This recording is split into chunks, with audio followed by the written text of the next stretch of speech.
आप सभी विद्यार्थी का स्वागत है आपके अपने चैनल AK क्लासेस में। तो आज हम लोग मैट्रिक फाइनल परीक्षा 2025 संस्कृत का 50 अति महत्वपूर्ण क्वेश्चन पढ़ेंगे, जो कि किताब से निचोड़ यानी किताब से चुना गया प्रश्न है। वैसे प्रश्न जो किताब से छांटा गया प्रश्न है और कक्षा 10वीं के लिए इम्पोर्टेंट क्वेश्चन है, जो बार बार आता है और आपके फाइनल बोर्ड परीक्षा में 100% यह हमारा गारंटी है लड़ेगा, क्योंकि इस क्लास में से कई सारे प्रश्न वैसे हैं जो आपके फाइनल बोर्ड परीक्षा में पूछा जा चुका है। प्रीवियस ईयर में आप लोग जाकर देख लीजिए, यही सभी क्वेश्चन बार बार आता है और आने वाले फाइनल बोर्ड परीक्षाओं में भी पूछा जाएगा। तो आप सभी विद्यार्थी मैट्रिक परीक्षा 2025 के लिए तैयारी कर रहे हैं तो आज का संस्कृत का क्लास यह 50 सब्जेक्ट का जरूर कर लीजिएगा, क्योंकि इस क्लास में से कई सारे प्रश्न आपके फाइनल बोर्ड परीक्षा में हूबहू देखने को मिलेगा। तो चलिए आज का क्लास स्टार्ट करते हैं। और उससे पहले आपसे एक छोटा सा रिक्वेस्ट है, अगर चैनल पर नए आए हैं तो चैनल को सब्सक्राइब करके वीडियो को लाइक कर लीजिएगा और नोटिफिकेशन को ऑन करके अपने दोस्तों के पास ज़रूर इस वीडियो को शेयर कीजिएगा, ताकि आपके दोस्त AK क्लासेस के साथ जुड़कर फाइनल बोर्ड परीक्षाओं की बेहतर तैयारी कर पाए और यह 50 सब्जेक्ट वो भी पढ़ पाए और उनका भी तैयारी हो पाए। तो आप लोग अपने दोस्तों के पास ज़रूर इस वीडियो को शेयर कीजिएगा, ताकि आपके दोस्त भी यह 50 क्वेश्चन पढ़ पाए। तो चलिए आज का क्लास स्टार्ट। आज के क्लास का फर्स्ट नंबर क्वेश्चन है, संस्कार कितने होते हैं। संस्कार कितने प्रकार के होते हैं? तो टोटल संस्कार 16 प्रकार के होते हैं। इस क्वेश्चन का राइट आंसर बी होगा। हमसे वही पूछा है, संस्कार कितने प्रकार के होते हैं, तो 16 प्रकार के होते हैं। इस क्वेश्चन का राइट आंसर बी होगा। 1 का राइट आंसर बी होगा। और आपसे फाइनल बोर्ड परीक्षा में पूछा जाता है, यह 16 संस्कार को कितने भागों में बांटा गया है? तो 5 भागों में बांटा गया है। कितने भागों में बांटा गया है? तो 5 भागों में बांटा गया है। तो इसे भी आप लोग जरूर याद रखिएगा। नेक्स्ट नंबर क्वेश्चन है 2 नंबर, पाटलिपुत्र के किस शासनकाल की पाटलिपुत्र की अधिक समृद्धि हुई? यानी किसके शासनकाल में पाटलिपुत्र की अधिक समृद्धि हुई? तो किसके शासनकाल में हुई थी? तो यह चंद्रगुप्त मौर्य के शासनकाल में हुआ था। इस क्वेश्चन का राइट आंसर ए होगा, चंद्रगुप्त मौर्य के शासनकाल में। और मेगास्थनीज किसके शासनकाल में आए थे? आपसे क्वेश्चन में पूछा जाता है। तो मेगास्थनीज भी इसी के शासनकाल में आए थे, चंद्रगुप्त मौर्य के शासनकाल में आए थे। और आपसे क्वेश्चन पूछा जाता है, इंडिका पुस्तक किसकी रचना है? तो आपसे क्वेश्चन पूछा जाएगा, इंडिका पुस्तक किसकी रचना है? तो इंडिका पुस्तक भी मेगास्थनीज की रचना है। किसकी रचना है? तो मेगास्थनीज की भी रचना है इंडिका पुस्तक। तो आप लोग इसे याद रखिएगा। नेक्स्ट नंबर क्वेश्चन है 3 नंबर, मंगलम पाठ कहाँ से संकलित है? क्या मंगलम पाठ कहाँ से संकलित है, यानी लिया कहाँ गया है? तो मंगलम पाठ कहाँ से लिया गया है? तो मंगलम पाठ उपनिषद से लिया गया है। इस क्वेश्चन का राइट आंसर सी होगा, उपनिषदों से लिया गया है मंगलम पाठ। और मंगलम पाठ में किस मंत्र का वर्णन है? तो कितने मंत्र है? तो मंगलम पाठ में टोटल कितने मंत्र है? तो टोटल 5 मंत्र है। कितने मंत्र है? तो टोटल 5 मंत्र है। और आपसे क्वेश्चन पूछा जाता है, पुराण कितने हैं? तो पुराण कितने होते हैं? तो पुराण हमारा 18 है। और आपसे पूछा जाएगा क्वेश्चन में, उपनिषदों की संख्या कितनी है? क्या क्वेश्चन में पूछा जाता है यही सभी फाइनल बोर्ड परीक्षा में कि उपनिषदों की संख्या कितनी है? तो उपनिषदों की संख्या हमारा 108 है। कितना है? तो 108 उपनिषद है। और आपसे एक क्वेश्चन पूछा जाता है, वेदांग कितने प्रकार के हैं?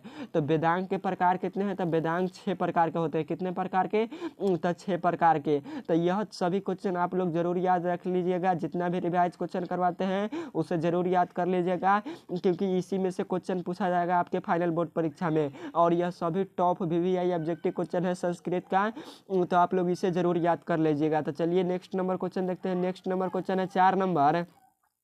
4 नंबर क्वेश्चन है, बाघ के हाथों में क्या था? क्या बाघ के हाथों में क्या था? तो बाघ के हाथों में हमारा सोने का कंगन था। क्या था? सोने का कंगन था। इस क्वेश्चन का राइट आंसर ए होगा, सोने का कंगन। और सोने का कंगन के लोभ में कौन फंस गया है? तो पथिक फंसा था। कौन फंसा था? तो सोने का कंगन के लोभ में पथिक फंस गया था। और पथिक किस में फंस गया था? तो किचन में फंस गया था। और कौन बुलाया था? तो बाघ ने बुलाया था। यही बाघ ने बुलाया था पथिक को कि आओ और सोने का कंगन ग्रहण करो, यानी ले जाओ सोने का कंगन। लोभ में आकर पथिक ने अपना जान गंवा बैठा, जो कि बाघ ने बोला था कि जब बाघ तालाब के किनारे बैठा था, किसके तालाब के किनारे बैठा था बाघ, तो बाघ बोला कि आओ और सोने का कंगन ले जाओ। तो पथिक गया, मतलब उससे पहले बाघ बोल दिया था कि जाओ पहले नहा कर आओ तालाब में। तो तालाब में नहाने गया, बस वही में रह गया। बाघ आसानी से खा लिया उसे, तो कीचड़ में फंस गया और बाघ आसानी से खा लिया। तो लोभ में कभी नहीं पड़ना चाहिए और पथिक अपना जान गंवा बैठा। तो आप लोगों को ये समझ में आता होगा। नेक्स्ट नंबर क्वेश्चन है 5 नंबर। 5 नंबर क्वेश्चन है, भगवान बुद्ध के समय पाटलिपुत्र का क्या नाम था? क्या भगवान बुद्ध के समय पाटलिपुत्र का क्या नाम था? तो भगवान बुद्ध के लिए बुद्ध के समय पाटलिपुत्र का पाटलीग्राम था। इस क्वेश्चन का राइट आंसर बी होगा, पाटलीग्राम। और यह क्वेश्चन भी इंपॉर्टेंट है, तो आप लोग जरूर इसे याद रखिएगा। 2025 में यह क्वेश्चन पूछा जा सकता है। और भगवान बुद्ध कहाँ आए थे? तो पाटलिपुत्र में। और क्या बोले थे भगवान बुद्ध ने? तो भगवान बुद्ध ने कहा था भविष्य में यह नगर यानी पाटलिपुत्र नगर महानगर होगा, परंतु इसे आग पानी कलह यानी झगड़ा से भयभीत बना रहेगा, यानी हमेशा सदैव भयभीत रहेगा यह नगर। तो अग्नि से भी खतरा रहेगा पाटलिपुत्र, ऐसा बोला था भगवान बुद्ध ने। नेक्स्ट नंबर क्वेश्चन है 6 नंबर क्वेश्चन है, परम सुख देने वाली क्या है? परम सुख देने वाली क्या है? तो परम सुख देने वाली हमारा क्या होती है? तो विद्या होती है। इसको परम सुख देने वाली हमारा क्या होती है? विद्या नहीं होती है, अहिंसा होती है। इस क्वेश्चन का राइट आंसर बी होगा, विद्या नहीं होती है। अहिंसा यानी क्षमा, किसी को क्षमा कर देंगे तो परम सुख मिलता है। तो क्षमा दे या आपके ऑप्शन में अहिंसा दे। अगर आपके ऑप्शन में क्षमा देगा तो आप लोग क्षमा पे टिक कीजिएगा, और अहिंसा देगा तो अहिंसा पे टिक कीजिएगा। तो आप लोग जरूर इसे देख लीजिएगा। नेक्स्ट नंबर क्वेश्चन है 7 नंबर, नदियाँ अपना नाम और रूप को छोड़कर किस में मिल जाती हैं? नदियाँ अपना नाम और रूप को छोड़कर किस में मिल जाती हैं? तो नदियाँ अपना नाम और रूप को दोनों को त्याग कर, छोड़ने का अर्थ होता है दोनों को त्याग कर किस में मिल जाती हैं? तो समुद्र में मिल जाती है। किस में मिल जाती है? तो समुद्र में मिल जाती हैं। और आपसे क्वेश्चन पूछेगा समुद्र में कौन अपना नाम और रूप को छोड़कर मिल जाती है? तो नदियाँ। कौन अपना नाम और छोड़कर मिल जाती है? तो नदियाँ मिल जाती है। और किस में? तो समुद्र में मिल जाती है। और क्या छोड़कर? क्या छोड़कर समुद्र में मिल जाती है? तो वह नाम और रूप। क्या? यह दोनों नाम और रूप दोनों को छोड़कर समुद्र में मिल जाती है। तो इसे जरूर याद रखेगा। नेक्स्ट नंबर क्वेश्चन है 8 नंबर, पटना में बहुत बार कौन आया था? क्या हमें क्वेश्चन में पूछ रहा है पटना में बहुत बार कौन आया था? तो पाटलिपुत्र में बहुत बार कौन आए थे? तो भगवान बुद्ध आया था। इस क्वेश्चन का राइट आंसर डी होगा, भगवान बुद्ध आया था पाटलिपुत्र में। और उसी समय भगवान बुद्ध ने वर्णन किया था कि भविष्य में पटना नगर एक दिन महानगर होगा। नेक्स्ट नंबर क्वेश्चन है 9 नंबर। 9 नंबर क्वेश्चन है, महान से भी महान क्या है? क्या महान से भी महान क्या है? तो महान से भी महान क्या है? तो महान से भी महान हमारा आत्मा है। क्या है? तो आत्मा है महान से महान। इस क्वेश्चन का राइट आंसर ए होगा, आत्मा है। और आत्मा कहाँ अवस्थित है? तो मनुष्य के हृदय रूपी गुफा यानी प्राणियों के हृदय रूपी गुफा में अवस्थित है। और यह अणु से भी छोटा है। किससे भी? तो यह अणु से भी छोटा है और सूक्ष्म से भी सूक्ष्म है। क्या? अणु से भी छोटा है और सूक्ष्म से भी सूक्ष्म है, यानी छोटा से भी छोटा और बड़ा से भी बड़ा।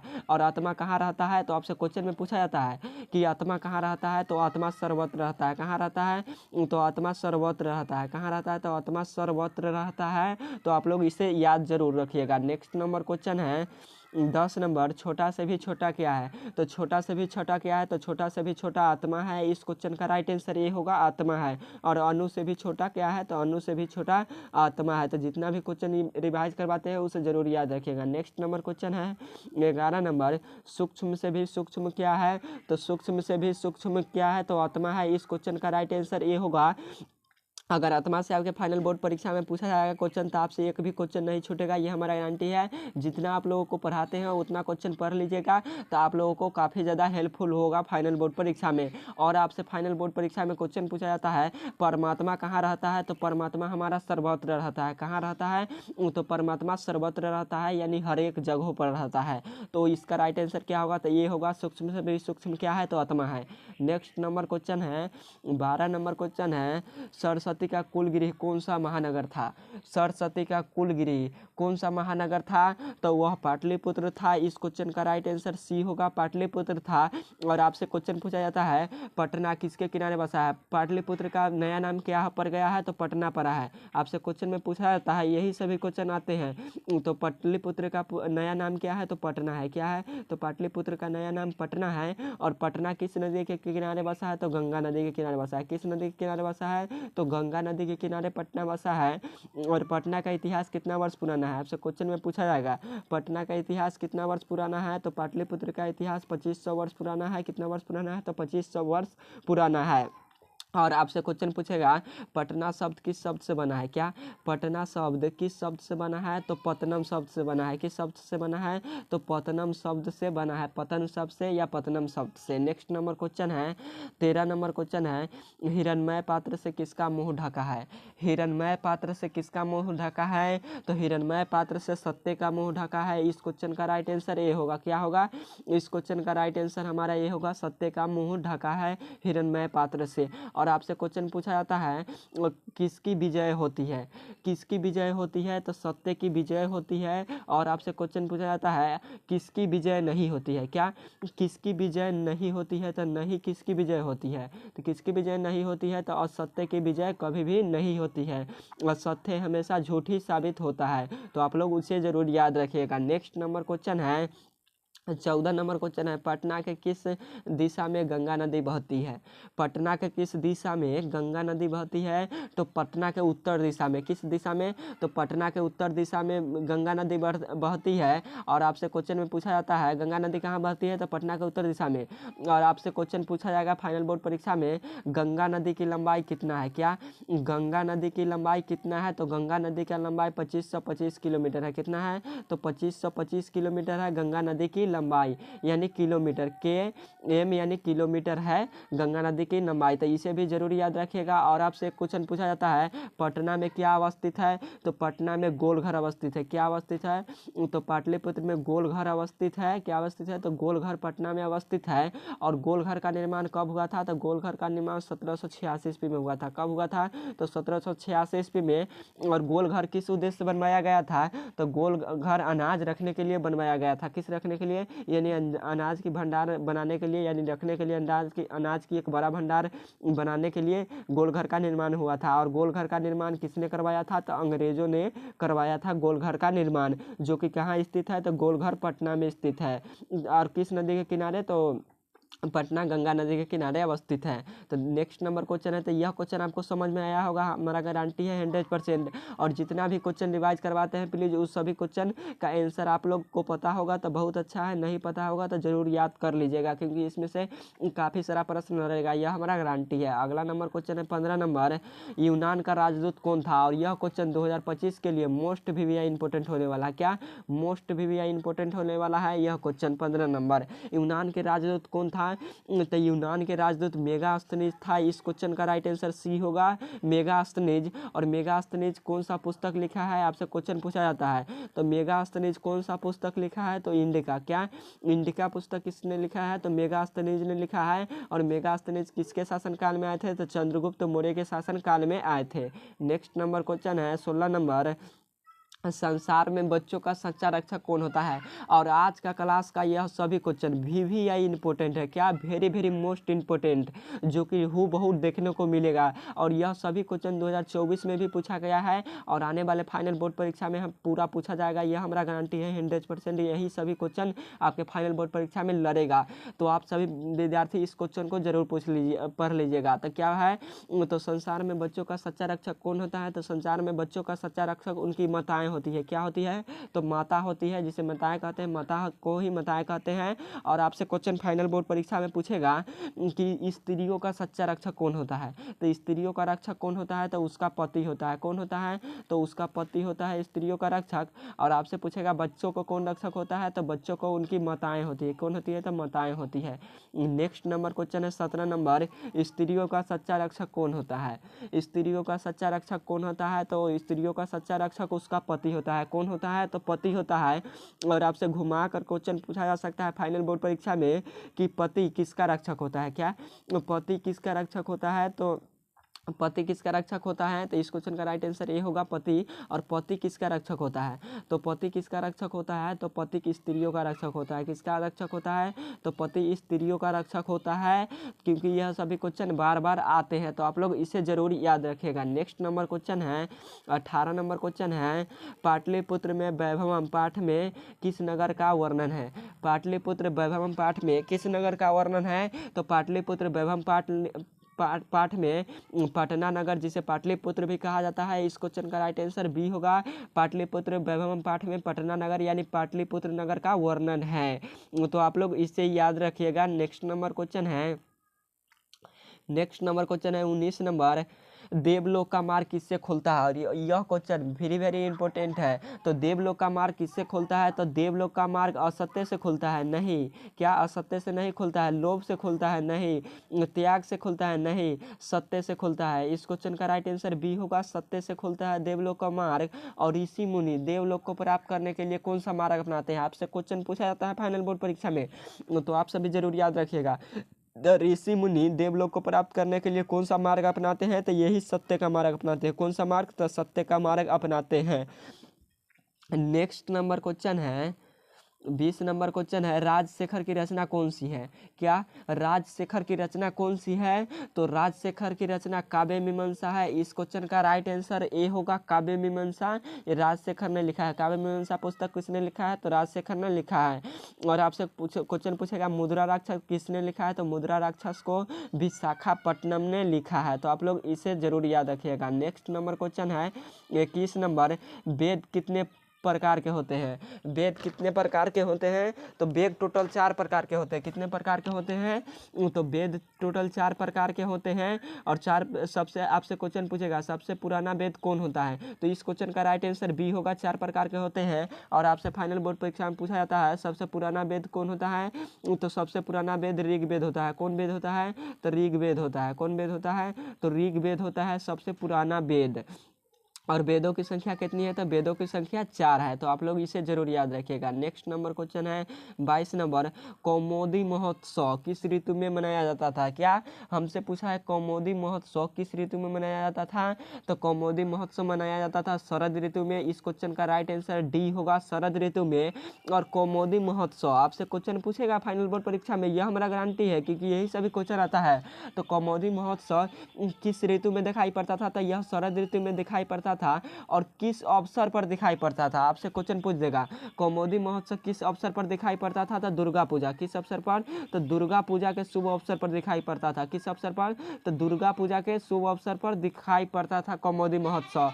और कौमुदी महोत्सव कहाँ मनाया जाता था? तो पटना में। कहाँ मनाया जाता था? तो कौमुदी महोत्सव पटना में मनाया जाता था, जो कि पाटलिपुत्र में। और कब मनाया जाता था? तो गुप्त वंश के शासनकाल में। क्या यह कौमुदी महोत्सव कब मनाया जाता था? तो गुप्त वंश के शासनकाल में मनाया जाता था। कब? तो गुप्त वंश वालों के शासनकाल में मनाया जाता था। और उस गुप्त वंश के संपादक कौन थे? तो चंद्रगुप्त मौर्य थे। नेक्स्ट नंबर क्वेश्चन है 23 नंबर, परमात्मा कहाँ रहते हैं? क्या परमात्मा जो ईश्वर होते हैं, क्या कौन होते हैं? जो ईश्वर होते हैं। तो ईश्वर कहाँ रहते हैं? तो ईश्वर रहते हैं हमारा सर्वत्र, एक जगह पर नहीं रहते हैं। इसका राइट आंसर बी होगा, सर्वत्र रहते हैं ईश्वर। यानी परमात्मा किसको बोला गया है? तो ईश्वर को, यानी भगवान को। तो भगवान हमारा सर्वत्र रहता है। इस क्वेश्चन का राइट आंसर बी होगा, 23 का राइट आंसर बी होगा, सर्वत्र रहता है। नेक्स्ट नंबर क्वेश्चन है 24 नंबर, पटना नगर की पालिका देवी कौन है? और यह क्वेश्चन 2024 में पूछा गया था। कब? 2024 में पूछा गया था। तो यह क्वेश्चन 2025 में आने का संभावना है, बनता है। और यह क्वेश्चन लगातार पिछले वर्ष भी पूछा गया है और कई वर्षों से पूछा जा रहा है, तो आप सभी जरूर इसे याद रखिएगा। तो पटना नगर की पालिका देवी कौन है? तो पटना नगर की पालिका देवी हमारा है पटन देवी। इस क्वेश्चन का राइट आंसर सी होगा, पटन देवी है। कौन है? पटन देवी है, जिसे पाटलिपुत्र के पटना देवी के नाम से जाना जाता है, पटन देवी को। नेक्स्ट नंबर क्वेश्चन है 25 नंबर क्वेश्चन है, किस पुरुष की अपनी मृत्यु आने की जानकारी प्राप्त हो जाती है? क्या किस पुरुष को मृत्यु आने की जानकारी प्राप्त हो जाती है? तो साधक पुरुष जितने भी होते हैं, नियोगी पुरुष, उनको मृत्यु आने की पता चल जाता है। इस क्वेश्चन का राइट आंसर ये होगा, साधक पुरुष को मृत्यु आने की जानकारी प्राप्त हो जाता है, यानी अपनी मृत्यु आने के पता चल जाता है। नेक्स्ट नंबर क्वेश्चन है 26 नंबर, पाटलिपुत्र नगर क्या 26 नंबर क्वेश्चन है, पाटलिपुत्र नगर में किसका प्रसिद्ध है, मतलब पाटलिपुत्र नगर में क्या प्रसिद्ध है, तो पाटलिपुत्र नगर में गोलघर प्रसिद्ध है। कौन सा पसंद है, तो गोलघर प्रसिद्ध है। और गोलघर घर किस उद्देश्य से बनवाया गया था, तो अनाज रखने के लिए उद्देश्य से। किस उद्देश्य से बनवाया गया था, तो अनाज रखने के लिए बनवाया गया था। और गोलघर का निर्माण कब हुआ था, तो 1786 ईस्वी में हुआ था। कब हुआ था, तो 1786 ईस्वी में हुआ था। और गोलघर का निर्माण किसने करवाया था, तो अंग्रेजों ने करवाया था। किसने करवाया था, तो अंग्रेजों ने करवाया था। किसने, तो अंग्रेजों ने गोलघर का निर्माण करवाया था। और कब करवाया था, तो 1786 ईस्वी में। और किस लिए, तो अनाज रखने के लिए करवाया गया था गोलघर का निर्माण। और आपसे क्वेश्चन पूछा जाता है, गोलघर कहाँ स्थित है, क्या गोलघर कहाँ स्थित है, तो गोलघर पटना में स्थित है। कहाँ स्थित है, तो गोलघर पाटलिपुत्र जिसे पटना में स्थित है। पटना का पुराना नाम क्या है, तो पाटलिपुत्र, पुष्पपुर, कुसुमपीर भी है। और पटना में क्या होता था, तो यह पाटलिपुत्र में बहुत सारा फूलों का उत्पादन होता था। किसका, तो फूलों का बहुत सारा उत्पादन होता था, इसलिए इसे पुष्पपुर भी कहा गया। क्या, पुष्पपुर भी कहा गया था पाटलिपुत्र को। क्या, पुष्पपुर भी कहा गया था पाटलिपुत्र को, क्योंकि बहुत सारा फूलों का उत्पादन होता था इसीलिए। तो इस क्वेश्चन का आप लोग याद रखिएगा। इस क्वेश्चन का राइट आंसर बी होगा, 26 का राइट आंसर बी होगा। नेक्स्ट नंबर क्वेश्चन है 27 नंबर। 27 नंबर क्वेश्चन है, किस साहित्य ग्रंथ में पाटलिपुत्र के हजारों वर्षों पुराना नाम का वर्णन है। किस साहित्य ग्रंथ में पाटलिपुत्र के हजारों वर्ष पुराना नाम का वर्णन है, तो यह किस में है, तो यह हमारा हिंदी साहित्य में नहीं है, संस्कृत साहित्य में भी नहीं है, और कांदावरी में भी नहीं है। इस क्वेश्चन का राइट आंसर हमारा सी होगा, मुद्रा राक्षस में है। कौन में है, तो मुद्रा राक्षस में है। और मुद्रा राक्षस किसने लिखा है, तो विशाखापत्तनम लिखा है। किसने लिखा है, तो विशाखापत्तनम ने लिखा है। किसने, तो विशाखापत्तनम ने लिखा है इसे। किसको, तो मुद्रा राक्षस को कौन लिखा है, तो विशाखापत्तनम ने। नेक्स्ट नंबर क्वेश्चन है 28 नंबर। 28 नंबर क्वेश्चन है, प्राणियों के हृदय रूपी गुफा में कौन विद्यमान है। प्राणियों के हृदय रूपी गुफा में कौन विद्यमान है, यानी कौन अवस्थित है, तो प्राणियों के हृदय रूपी गुफा में आत्मा अवस्थित है। इस क्वेश्चन का राइट आंसर ए होगा। 28 का राइट आंसर ए होगा, आत्मा अवस्थित है। और आत्मा क्या है, तो अणु से भी छोटा है। किससे, तो आत्मा अणु से भी छोटा है। किससे, तो अणु से भी छोटा है, और सूक्ष्म से भी सूक्ष्म है, और बड़ा से भी बड़ा है। तो आप लोग इसे जरूर याद रखिएगा। नेक्स्ट नंबर क्वेश्चन है 29 नंबर। मंगलम पाठ में कितने मंत्र है, मंगलम पाठ में कितने मंत्र है, तो क्वेश्चन नंबर फर्स्ट करा रहे थे तो उस समय बताए थे, तो मंगलम पाठ में कितने मंत्र है, तो मंगलम पाठ में टोटल 5 मंत्र है। इस क्वेश्चन का राइट आंसर बी होगा, मंगलम पाठ में 5 मंत्र है। और आपसे क्वेश्चन पूछा जाता है कि मंगलम पाठ कहाँ से लिया गया है, क्या मंगलम पाठ कहाँ से संकलित है या लिया गया है, तो उपनिषद से। कहाँ से लिया गया है, तो उपनिषद से लिया गया है। कहाँ से लिया गया है, तो उपनिषद से मंगलम पाठ लिया गया है, यानी उपनिषदों से। तो आप लोग इसे जरूर याद रखिएगा। नेक्स्ट नंबर क्वेश्चन है 30 नंबर। गांधी सेतु पुल किस नदी पर अवस्थित है, तो गांधी सेतु यानी महात्मा गांधी सेतु पुल है जो कहाँ स्थित है, तो वह गंगा नदी पर स्थित है। इस क्वेश्चन का राइट आंसर ए होगा, गंगा नदी पर। और कहाँ स्थित है, किस नगर में स्थित है, तो पटना नगर में स्थित है। क्या है, तो पाटलिपुत्र में स्थित है। कौन है, तो गांधी सेतु पुल, जिसे महात्मा गांधी सेतु पुल कहते हैं। और महात्मा गांधी सेतु पुल कहाँ है, तो पटना में है। अगला नंबर क्वेश्चन है next number 31 number. Mahatma Gandhi सेतु पुल किस नगर में स्थित है, तो महात्मा गांधी सेतु पुल यह पटना में स्थित है। इस क्वेश्चन का राइट आंसर ये होगा, पटना में स्थित है। और पटना का प्राचीन नाम क्या है, तो पाटलिपुत्र है। क्या है, तो पाटलिपुत्र है। क्या है, तो पाटलिपुत्र है पटना का प्राचीन नाम। तो आप लोग इसे भी जरूर याद रखिएगा। नेक्स्ट नंबर क्वेश्चन है 32 नंबर। शरीर में सदैव स्थित रहने वाले मनुष्य का महान शत्रु कौन है। यह क्वेश्चन मोस्ट भी इंपॉर्टेंट है, तो आप लोग इसे जरूर याद रखिएगा। तो शरीर में सदैव स्थित रहने वाले महान शत्रु मनुष्य का कौन सा है, तो महान शत्रु कौन है, तो आलस है। कौन है, तो आलस है सबसे महान शत्रु, आलस्य या आलस। तो इस क्वेश्चन का राइट आंसर डी होगा, आलस सबसे महान शत्रु है जो मनुष्य के शरीर में सदैव रहता है। और मनुष्य को आलसी कभी नहीं बनना चाहिए, और जो भी काम होता है उन्हें जल्द ही निपटा लेना चाहिए। और आलसी नहीं होना चाहिए कि जो वो कल पढ़ेंगे, परसों पढ़ेंगे, बिहान पढ़ेंगे, तो ऐसा नहीं करना चाहिए। जो पढ़ना है अभी पढ़ो, फिर कल पढ़ना, फिर परसों पढ़ना। ऐसा मत सोचना कि ये सब कल पढ़ लेंगे, परसों पढ़ लेंगे। ऐसे करते करते आपके फाइनल बोर्ड परीक्षा का टाइम भी आ गया, और फाइनल बोर्ड परीक्षा का टाइम भी आ गया बहुत जल्द, जो कि कम समय है। तो आप लोग आलस प्लीज मत कीजिएगा, और अच्छे तरीके से पढ़ लीजिएगा। नेक्स्ट नंबर क्वेश्चन है 33 नंबर क्वेश्चन है, भीखन टोला, क्या यहाँ पे होना चाहिए टोला, ठोला नहीं भिखन टोला होना चाहिए। क्या?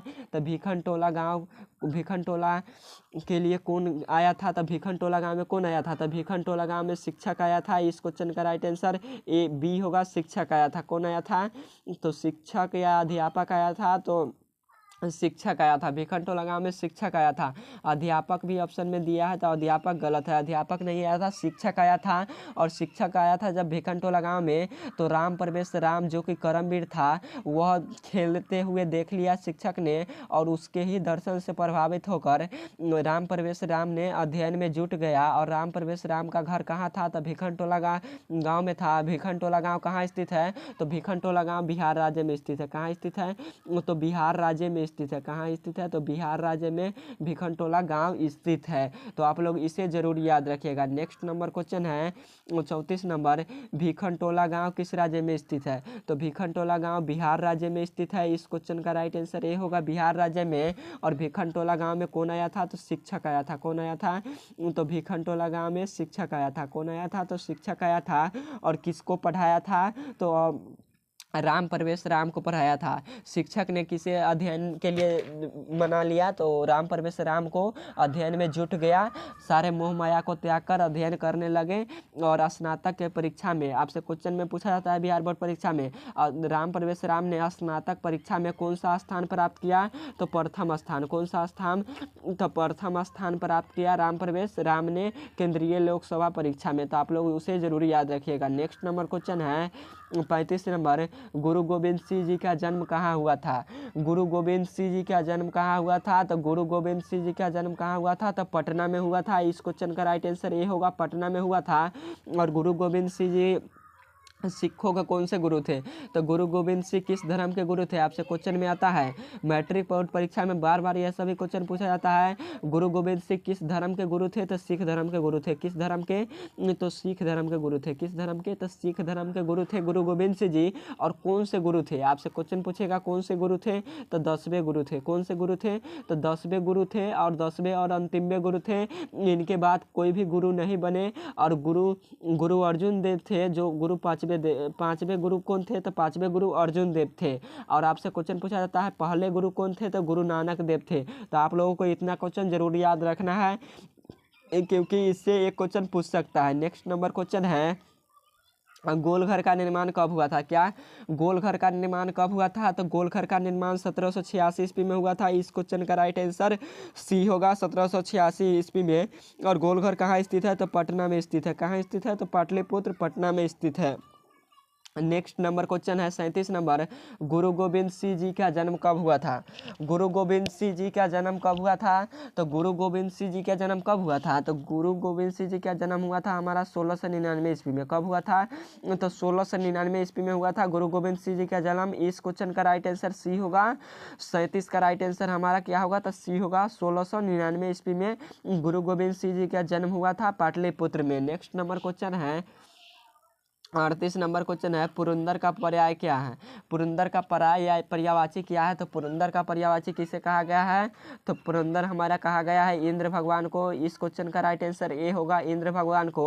और इंद्र भगवान को क्या कहा गया है? और शक्र कहा गया है। शक्र भी आपसे पूछता है क्वेश्चन, शक्र किसे कहा गया है? तो इंद्र भगवान को कहा गया है।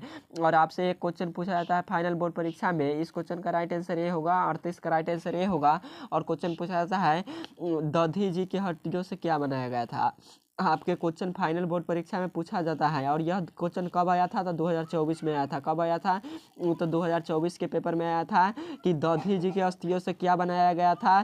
तो यही इंद्र का वज्र बनाया गया था। क्या बनाया गया था? तो इंद्र का वज्र बनाया गया था। क्या बनाया गया था? तो इंद्र भगवान, यही इंद्र भगवान का वज्र बनाया गया था। तो आप लोग इसे जरूर याद रखिएगा। 39 नंबर क्वेश्चन है, नगर के समीप किसका बहुत सारा उत्पादन होता था? क्या? नगर के समीप किसका बहुत सारा उत्पादन होता था? यानी पाटलिपुत्र। हमसे साफ साफ में पूछ रहा है पाटलिपुत्र किसका, क्या पूछ रहा है?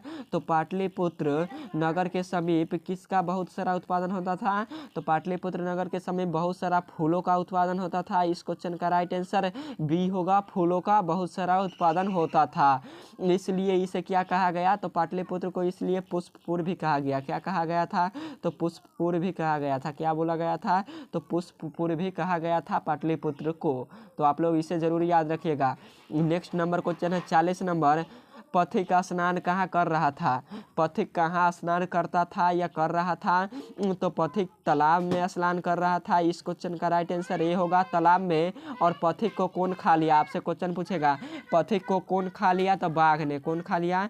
तो बाघ ने पथिक को खा लिया। और बाघ के हाथों में क्या था? आपसे क्वेश्चन में पूछा जाएगा बाघ के हाथों में क्या था? तो सोने का कंगन था। क्या था?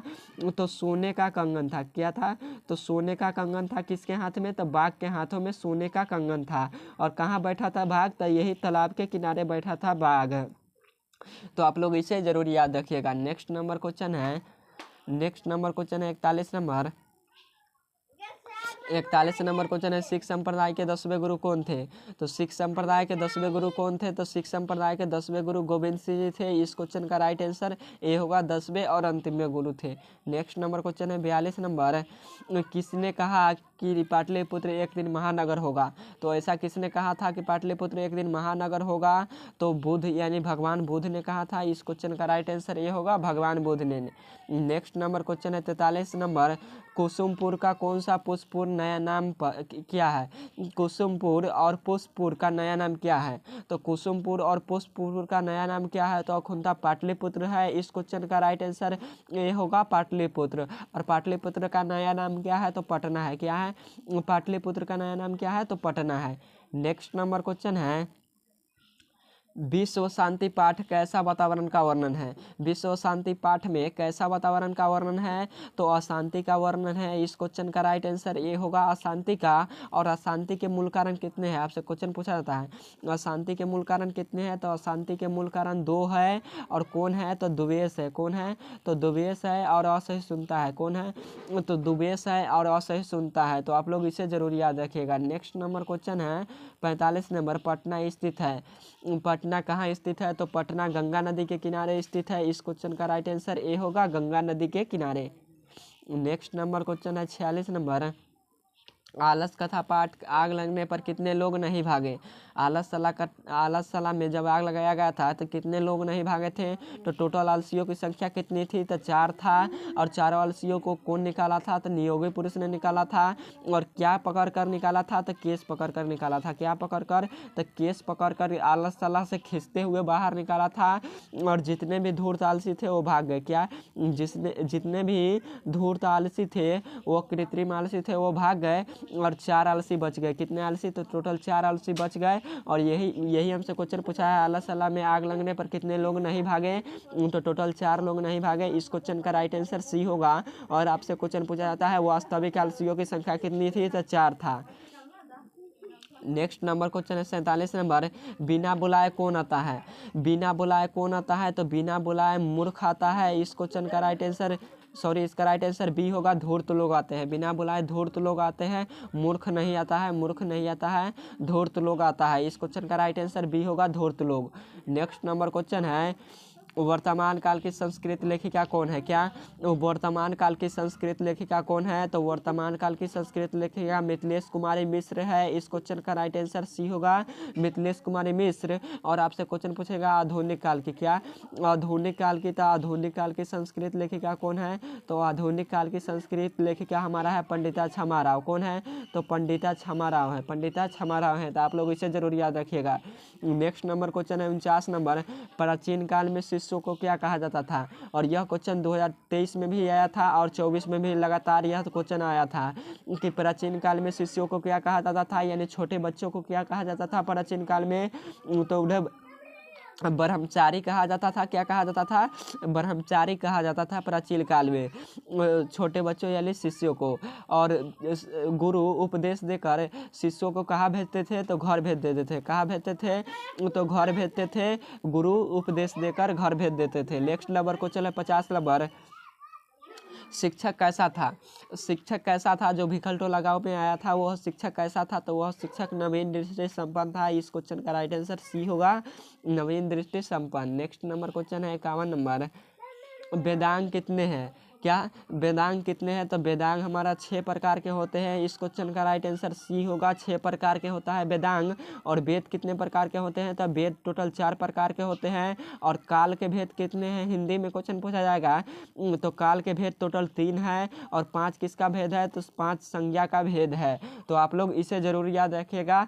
और यह सभी 50 महत्वपूर्ण ऑब्जेक्टिव क्वेश्चन था। तो आप लोग नहीं पढ़े हैं तो प्लीज़ जाकर यह सभी 50 ऑब्जेक्टिव क्वेश्चन को पढ़ लीजिए। यह सभी VVI ऑब्जेक्टिव क्वेश्चन है जो कि बार बार आपके फाइनल बोर्ड परीक्षा में आता है। और आज का क्लास आप सारे विद्यार्थी कर लेते हैं यह 50 ऑब्जेक्टिव क्वेश्चन का, तो आपके एग्जाम में कई सारा प्रश्न लड़ेगा, यह हमारा गारंटी है। 2025 में कई सारे प्रश्न पूछे जाएंगे इस क्लास से। तो आप लोग जाकर इस क्लास को ज़रूर कीजिए। तो ओके, धन्यवाद। फिर मिलेंगे नेक्स्ट क्लास में। अगर किसी प्रकार का डाउट हो तो कमेंट बॉक्स में ज़रूर बताइएगा। बाय।